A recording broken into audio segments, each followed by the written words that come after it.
Hi kids, it's Mrs. Morales. I have a little book of manners to read to you today. I hope you like it. It's called Whoopis Big Book of Manners. Okay, hope you like it. We'll see. Do you see it there?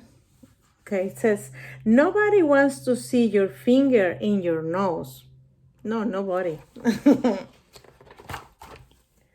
But before we get to that, let's start with these special words. They are special because they're polite and too rarely heard. Don't forget to use them. Hello, like hola. Thank you, gracias. No thank you, please, por favor. You're welcome, de nada. May I? Excuse me. But forgetting to use these words is not as bad as interrupting. You're in the middle of a great story and your kitty cat decides to interrupt you with a loud meow. You say, "Oh, hello, nice kitty," and continue your story. Do you see? Do you see she's telling her friend a story and there's the little kitty cat? But again, kitty interrupts, meow. You say, "Nice kitty," and go on talking. Meow. You look at kitty, annoyed, because you were in the middle of a great story. And realize kitty is holding a suitcase and a shovel. You have forgotten to clean Kitty's litter box. You explain to Kitty that if she had just said, "Excuse me," things would have happened a lot quicker. But interrupting is not as bad as forgetting to clean up after yourself. You see? Look at the mess. If you just made a 9-layer double fudge marshmallow strawberry white cream cake and you use every pot in the kitchen and there is flour everywhere, do not touch the walls and go sit on the couch and watch TV. Clean up after yourself so you can enjoy the cake before you go to bed. Procrastinating does not help. You see all the mess she has there? Messy, messy. But forgetting to clean up after yourself is not as bad as coughing and sneezing without covering your mouth. Just because you feel okay, you see what he's sneezing over there? Oh my. Just because you feel okay and you think everyone is healthy because they're taking their echinacea and they are bundled up on cold days to protect themselves and you figure they won't get sick, cover your mouth anyway, right? But coughing and sneezing without covering your mouth is not as bad as forgetting to knock on a closed door. Uh-oh. You see the picture? You'd never know if someone is doing an experiment or grabbing a birthday present. Or maybe they just want to be alone. Some surprises you just do not want to know about. Knock on a closed door, always. Hello? But forgetting to knock on a closed door is not as bad as not saying you're sorry. You see him? Don't pretend you don't know what's going on when you see somebody looking at you, tapping their feet, rolling their eyes, breathing hard and heavy. Be brave.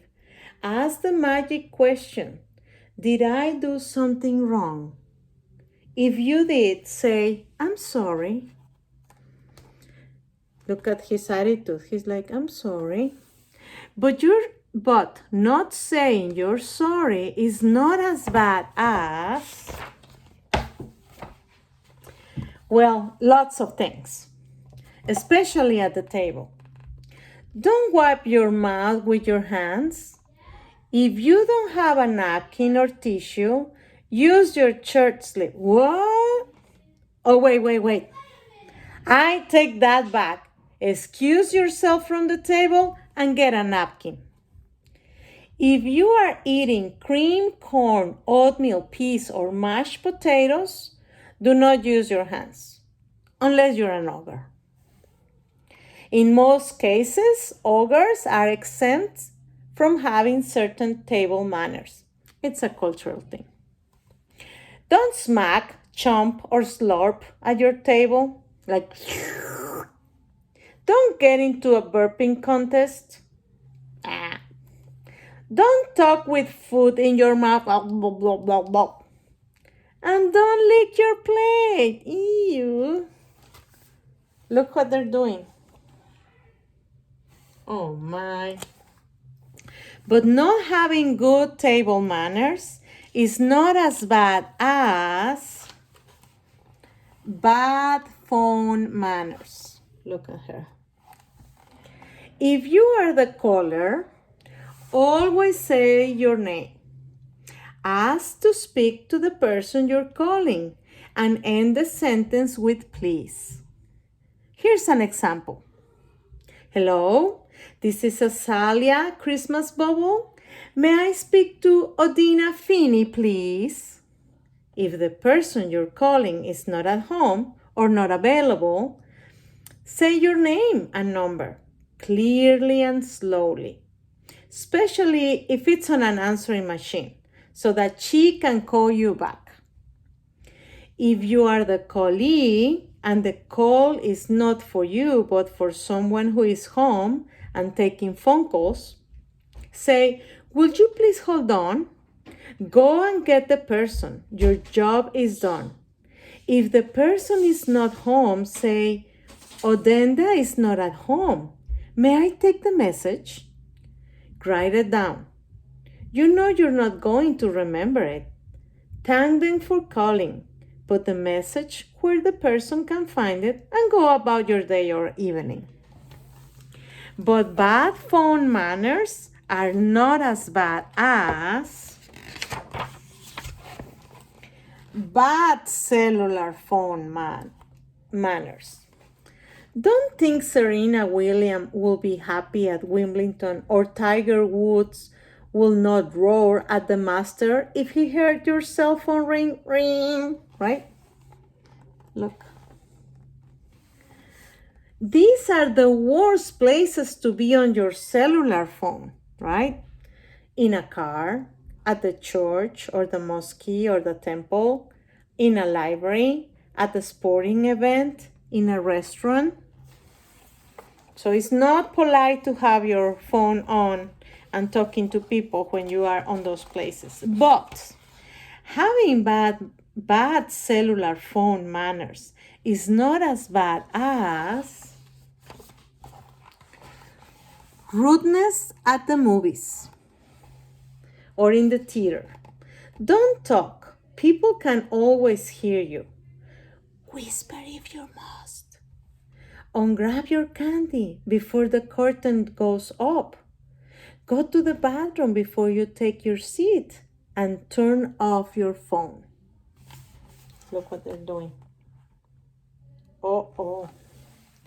But rudeness at the movies or in the theater is not as bad as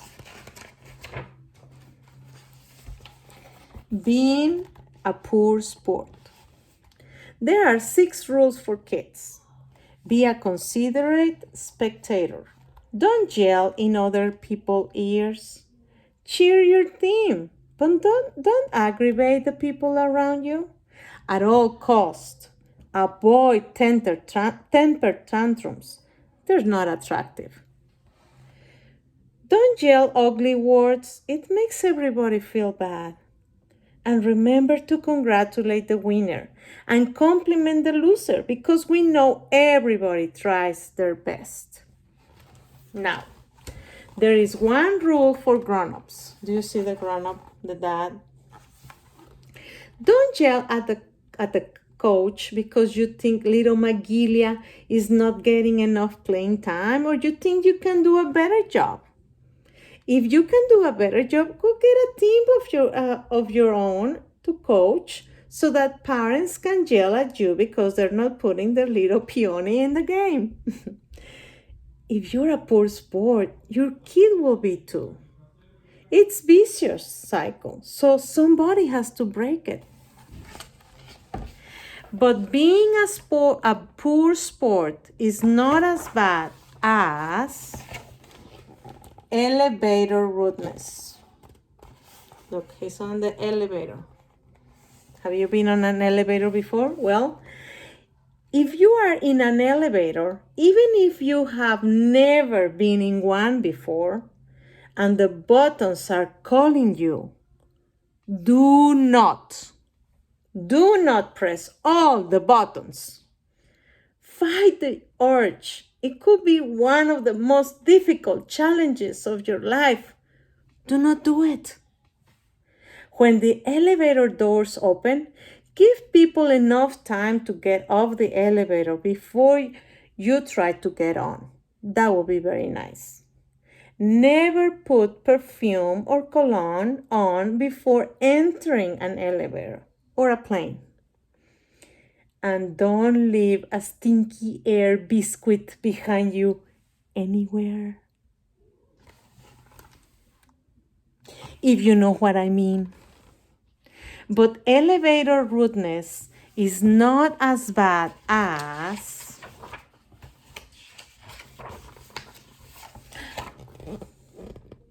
no, I can't say it. Really, I better not. It's just too icky. Okay, if you're going to make me, oh boy, here we go. Maybe, if you're alone, in the privacy of your own home or bathroom, but not in a car or on a bus or in a plane or in school or on the roof in the office or watching TV in the movies or on an elevator. No. And it might be the only time. Here we go. Oh. See, it says keep out. You can stick your finger up your nose, but don't let anyone see. Shh. Ew. The end. Bye. Be polite. Be nice to others. Be kind. Bye.